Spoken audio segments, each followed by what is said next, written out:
What's up, Granny Shifters fans? This is Darren again, posting an update. I'm about to put in a replacement amp temporarily to run my subs since my other two quit, but they were old. One was corroded and the other one had a shoddy repair years ago. But let me show you what we're doing. I just picked up this guy. It's Audio Dynamics. They have a pretty cool engineer. His name is Peter. His YouTube channel is Hexibase or something. I follow him. But he does some pretty cool stuff. They happen to have this amp here, and it is stable at 1 ohm and will give me more than enough power. 600 watts RMS. But here's the amp. It's nice looking. Nice little terminals there. Input, outputs, you know, all the normal amp stuff. And I'm getting a bass remote. I haven't had one of those yet. So that being said, I'm gonna get started and let you know what it sounds like at the end.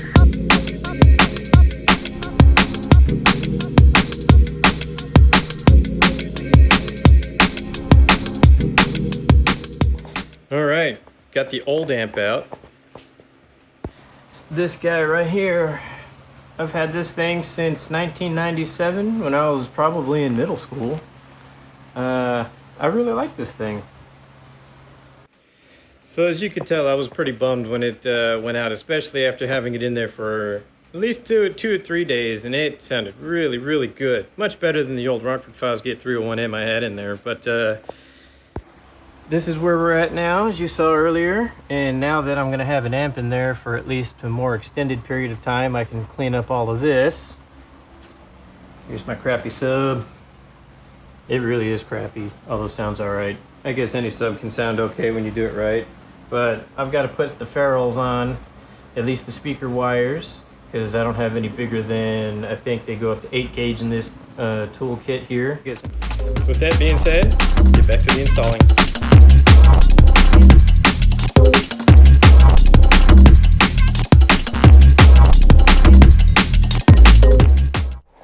So some good news, because this is a monoblock amp, I can get rid of these weird looking things on the top of the box right there, because I had some 8 gauge going in, coming out to 12 gauge, which was way overkill for not much power. But the bad news is the wire ferrules don't fit into the terminals, as you can see right there. Probably should have switched the camera around, but that's okay. But anyways, so I can clean up some more wiring and not have this bundle of wires coming up to the top of the box into those distribution blocks. So that'll be nice. So anyways, back to the install. Well, your big dummy forgot to push play or record on the time lapse, so I'm just gonna cut to the testing phase. All right, so here, don't worry about the cringy stuff here. Now I've got it wired, so I'm gonna set the gains appropriately here in just a second. Got speakers, power, ground, and remote all hooked up. Going through this is all going through a active crossover there. Probably won't use the one built in on the amp because that one is already hooked up, but let's see what happens. Okay, so the sub is in, and here's going to be the wire for the remote knob, which I'm going to run after I do some testing. It's got a nice remote knob here. Let's see if I can do this one-handed, like a professional YouTuber.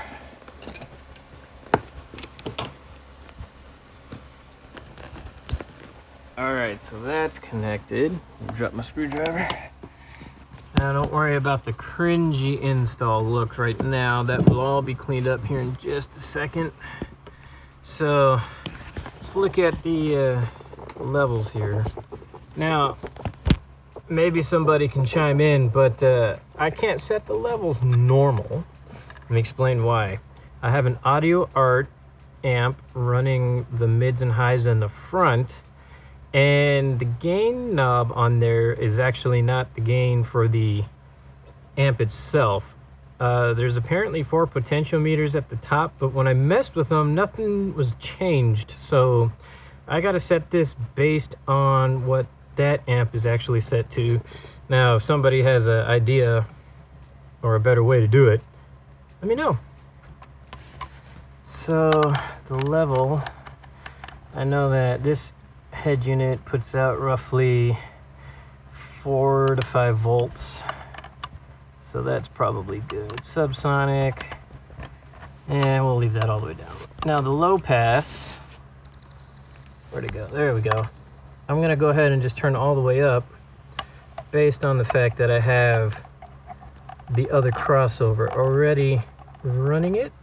I may revisit it and see if maybe this one's a little better, because I know it's Audio Dynamics. Apparently they make good stuff. So let me cut to the testing.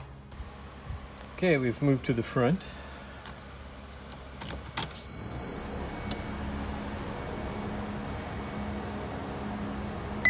So far, so good.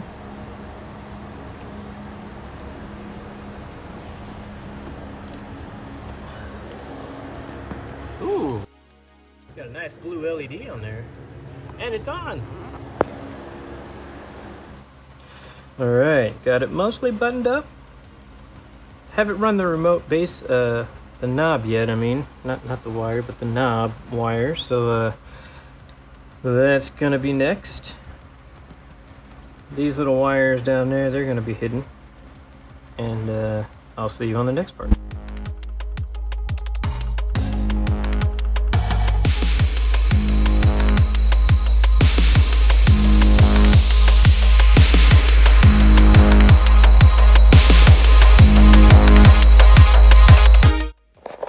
Alright, well that brings us to the end of the install, at least for now.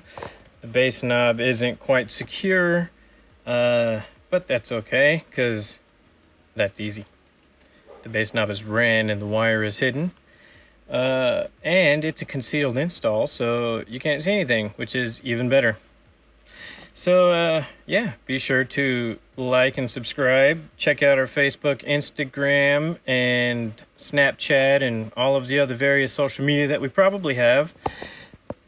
Don't forget to check out our sweet merch, GrannyShifters.com. Well, oh, I forgot to tell you how it sounded. It's kind of ridiculous for such a small amp to push and sound just as good or better than, you know, a monster old class AB amp from the 90s or whatever. I mean, I'll still end up going back to that because that's a period correct install for this car. It's a 92, and that's a new amp. But everything else is from the 90s except the head unit. So anyways, I'm gonna keep using it for right now and like it a lot. And when I get the other amps fixed, I can move this sub amp to a different car. Anyways, yeah, so, you know, like, subscribe, Facebook, Instagram, Snapchat, all that stuff, GrannyShifters.com, and we'll see you on the next one.